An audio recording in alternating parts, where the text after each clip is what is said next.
Bonjour et bienvenue dans ma chaîne YouTube de John Electronic. Alors, aujourd'hui je vous propose une vidéo sur mon PC principal qui est le poste techno, parce que j'ai dans la techno, le Polkak-Brenner. Voilà, Polkak-Brenner. Un DJ allemand, je vous conseille d'aller écouter. Bon bref, voilà, une petite promo comme ça passe.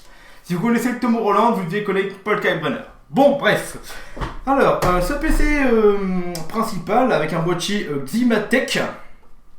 Alors oui, hein, c'est pas un Cooler Master, etc. Vous voyez, hein, je peux un peu le bouger, je sais pas si ça va se voir ou quoi. Mais franchement, je l'ai acheté, quand j'ai acheté tout l'ensemble en fait. Et après j'ai rajouté quand même des disques durs de 2 pouces, 2 pouces et demi.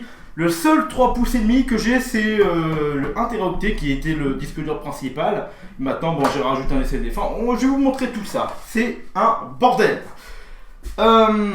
Quoi dire de plus sur ce PC là? Oui, donc c'est mon PC principal avec lequel je fais mes montages vidéo, mes lives en attendant, enfin je fais des lives en solitaire en attendant d'avoir une config pour les lives, hein, comme vous le savez. Je vous ai dit que je ferai des lives avec Madame John Electronic, voilà, hein, elle s'appelle Madame John Electronic, hein, voilà, et c'est à base de un Phenom 2 X4, enfin 4 corps, je sais même plus la fréquence, avec 10 Go en DDR3, avec un gros ventirad. Plus gros que le mien, honnêtement. Il est comme ça en fait, les trucs, il est pas plein en fait. Comment je pourrais vous dire? Comment je peux vous montrer là? En fait, au lieu d'être plat comme ça, si vous voulez, il se barre des deux côtés. Enfin, vous verrez, je vous mettrai même une photo, tiens, hop, paf, maintenant. Voilà. Et donc, j'ai même une carte graphique avec, je crois que j'ai payé ça 90 euros, je sais plus. Elle vient d'Allemagne, la config. Bon, et elle est en transit. Donc, on verra quand est-ce que je vais recevoir, parce qu'avec le Covid-19, oui, parce que moi je dis pas coronavirus. Coronavirus, je le répète, c'est une famille de virus. C'est comme vous dites une grippe. Ouais, mais quelle grippe? Il y en a plusieurs. Bon, bref, on s'en fiche. Donc, voilà, la config va bientôt arriver, et voilà. Alors, c'est spécial, je fais tout, il fonctionne du matin au soir, tous les jours, sauf quand je suis pas à la maison. Mais généralement, il est allumé, je sais pas moi, à partir de 6h30, 7h le matin jusqu'à 22h. Donc en gros, il tourne tout le temps, quasiment. Pour le matériel, on fera un petit tour après, quand je vous montrerai la poussière, etc., je pense. Et juste une petite explication aussi après à venir là-dessus. On va en profiter, enfin je vais en profiter pour vous dire pourquoi des fois quand vous débranchez et vous rebranchez le SATA, que ce soit avec un PC de Windows 8, 8.1 et 10, de toute façon on régresse avec Windows, c'est un truc de malade. C'est que des fois vous pouvez avoir à l'écran justement un paf, no boot device. Donc le périphérique n'est pas trouvé, enfin du coup il peut pas booter sur le disque dur. C'est que il y a un truc, je me permets un casse-couille, vraiment casse-bonbon, avec Windows 8, 8.1, 10, c'est que il faut remettre exactement à la même prise SATA, sinon même si là moi j'ai 4 ou 6 prises là-dessus, SATA 6, et si je ne rebranche pas dans le même, je vais voir, ou alors il va rebooter à l'infini. Oui, là je fais le moule net, voilà, hein.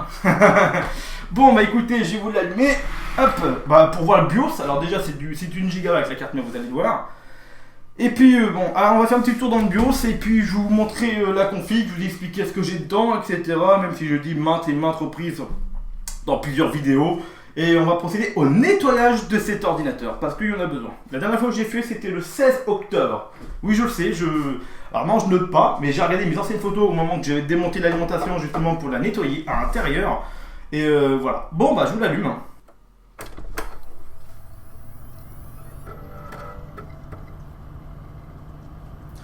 Du gigabyte. Voilà. Comme d'habitude. Je jure que par ce fabricant. Voilà, alors on a un BIOS là-dessus, souris, hein, on peut prendre la souris, il n'y a pas de problème, comme maintenant tous les nouveaux BIOS, enfin je pense, que ce soit Gigabyte, MSI, etc. Voilà, bon, désolé pour le soleil, j'ai oublié de fermer mon volet cette fois-ci, et puis d'allumer toutes mes loop cuts. Pardon, je viens de faire un coup dans le micro, désolé vraiment. Mais enfin voilà, donc, quoi dire de plus, hop, on peut aller si vous voulez dans tout ce qui est overclock, etc. hein. Non mais c'est un bus assez complet, etc. Voilà. On va démarrer le Windows 10. Vous allez voir que ça va très très vite, surtout avec un SSD. Et puis je vais vous montrer après l'intérieur de la config pour parler de toutes les pièces. Donc oui, j'ai Linux aussi, Windows 7 et Windows 10. Bon, Windows 7 c'est plus pour des tests, Linux j'y vais pas souvent sur ce PC. Et puis voilà, bon bah voilà. Hein. Hop, oui, alors j'ai un fond d'écran MSI, etc. Hop, paf, on fait arrêter. Et voilà, donc, non, la session n'est pas ouverte, mais bon, c'est ce qui me fait chier. Bon voilà, bref. Hop, voilà, on va commencer par l'alimentation. C'est une EVGA, ou moi je dis EVGA, vous dites comme vous voulez. C'est une CQ 650, donc 650 watts, 80 plus gold, donc or si vous voulez, hein, pas de problème. Alors c'est une 650 watts, donc on peut aller jusqu'à 50 degrés, enfin la température optimum, enfin comment, non, pas optimum, non, comment, à pas dépasser, enfin après on doit réduire le wattage, voilà. Vous avez ça dans toutes les alimentations, même les plus anciennes. Sur le 12 volts, on peut tirer jusqu'à 54 ampères, le 3 volts 3, 24 ampères, ainsi que sur le 5 volts. Bien sûr, hein, c'est pas une alimentation advanced, donc on lui fait totalement confiance. Alors oui, si vous voulez savoir, elle est semi-modulaire. Semi-modulaire, c'est-à-dire que le 24 broches ici est ancré à l'alimentation directement, elle est soudée si vous voulez, et le reste, tout ce qui est VGA, disque, lecteur, PCI comme là, la carte graphique, c'est du modulaire. Alors oui, comme vous le voyez, j'ai aussi pas mal de poussière, c'est pour ça que je vous dis que, voilà, hein, regardez. Alors je sais pas si ça va le voir, mais c'est dégueulasse. On va prendre l'exemple de ce disque dur d'un téraoctet, hop. Voilà, vous voyez la crasse là. Voilà. C'est ça là. Bon, l'alimentation, on en a déjà parlé. Donc les disques durs, on a un téraoctet. Ici, c'est un... Alors, j'ai plusieurs disques durs, comme vous le voyez, 2 poules 5. Alors lui, je ne sais plus à combien c'est, le Samsung, il doit être dans un téraoctet. Ici, on a du Toshiba, un téraoctet aussi, il me semble. Et celui-là, un Samsung, peut-être encore de 500 Go ou d'un téraoctet, je sais plus. Et le SSD qui est ici. Bon, hop, si j'arrive à le sortir, voilà, c'est un Western Digital de 240 Go, hein, contrairement à mon PC atelier. Enfin, c'est un PC atelier parce que maintenant je vais avoir la nouvelle config aussi. C'est un 120. C'est ça, j'avais un 120 sur PC atelier. Enfin, après le SSD, on peut le mettre comme vous voulez, hein, c'est pas un problème, c'est pas un disque dur. Hop là. Alors oui, j'ai un SSD où il y a le système d'exploitation. Windows 10, Linux. Bon, Windows 7, hein, j'y vais pas. Hein, c'était juste pour un délire, pour tester les performances là-dessus. Bon, bref. Oui, donc c'est le seul disque dur d'un téraoctet. Enfin, pas d'un téraoctet, mais en 3 pouces 5 du moins. Hein. Après, j'en ai 1, 2, 3 en 2 pouces 5. Donc oui, il y a pas mal de disques durs. Ils sont quasiment tous remplis. Et d'où l'utilité du NAS, hein, parce que bon, bah, au bout d'un moment, il n'y a plus de place et même en branchant, on va dire la sauvage, bon, bah, c'est un peu plus compliqué. Alors oui, la carte graphique, c'est une Asus, oui, c'est une Asus, c'est une 1080, 8 Go en 8 pins en plus là-dessus, ouais, c'est ça.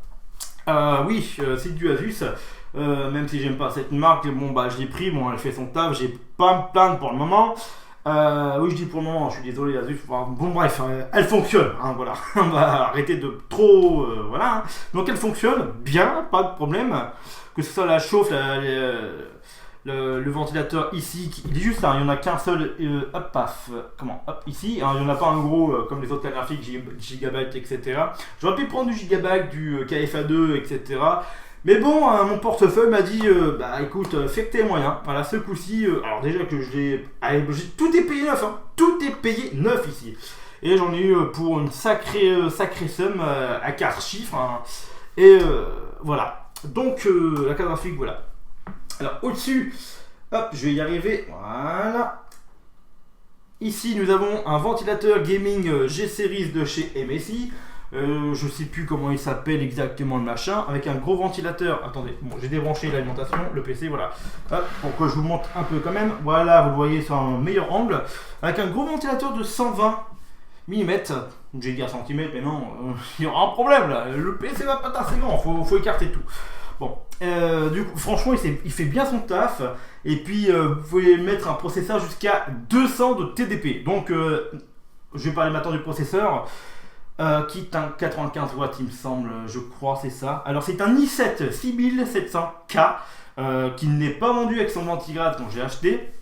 D'ailleurs, les cas à cette époque-là, où c'était encore toujours le cas, ne sont pas livrés avec le ventigrade Intel qu'on connaît tous. Et donc voilà, et les overclockés, enfin à un moment il était overclocké, j'ai plus fait parce que problème de mémoire depuis que j'en ai rajouté une autre. Mais il va falloir que je regarde dessus pour justement encore l'augmenter là-dessus. J'étais à 4,6 GHz au lieu de 4. Alors attendez, bougez pas. Hop, voilà.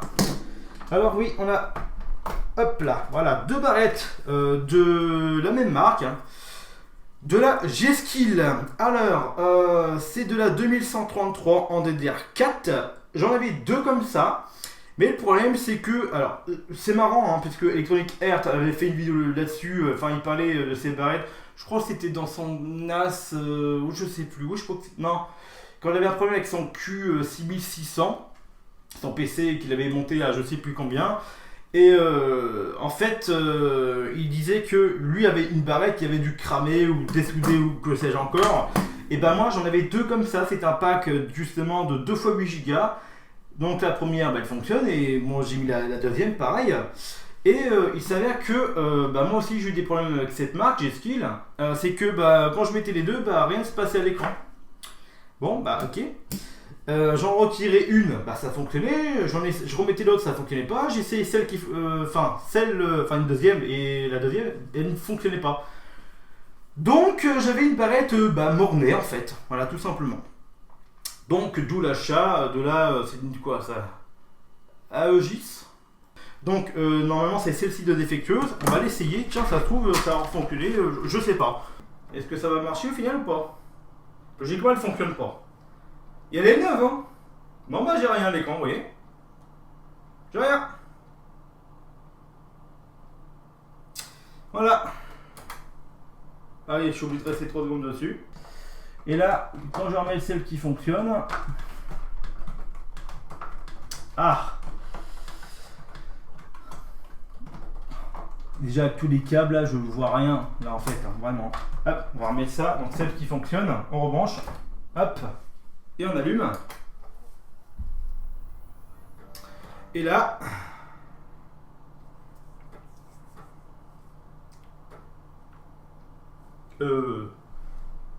ouh, j'ai commencé à avoir peur. J'ai commencé à flipper. T'es sûr là? Bon voilà, ça s'allume. Voilà.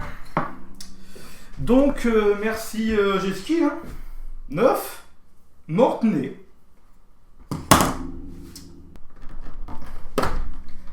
Hop. Est-ce que vous êtes prêts? Je n'en sais rien, mais voilà. Voilà. Quand je vous dis qu'il y a besoin d'un coup de nettoyage, c'est pas pour rien. Bon, je vais tout démonter maintenant. Et puis voilà. D'ailleurs, si vous voulez voir vite fait l'arrière de la carte mère ou quoi, voilà, si ça vous intéresse. Alors oui, petite précision.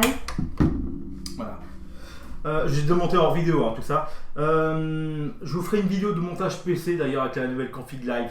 Voilà, si ça vous intéresse. Bon, j'en ai déjà fait une, mais bon, voilà, où j'ai monté mon ancien NAS. Bon, c'est que la lime là, vous le voyez. Attendez, bougez pas. Hop là. Elle est dans le sens, on va dire, contraire. Normalement, elle devrait être paf, l'autre côté. C'est que cette lime là, le ventilateur rejette l'air. Au lieu de aspirer et refroidir, on va dire, le bloc et rejeter à l'extérieur. Moi, c'est l'inverse.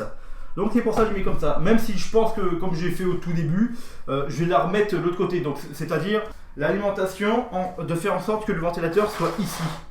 Bon, par contre, oui, j'avais un filtre à air, mais je l'ai perdu pendant le déménagement. Bon, soit, donc je la remettrai dans ce sens-là, vous inquiétez pas.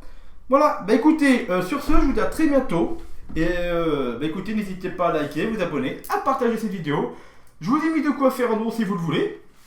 Un petit Tipeee. Et je vous dis à très bientôt pour de nouvelles vidéos. C'était John Electronic. Bye.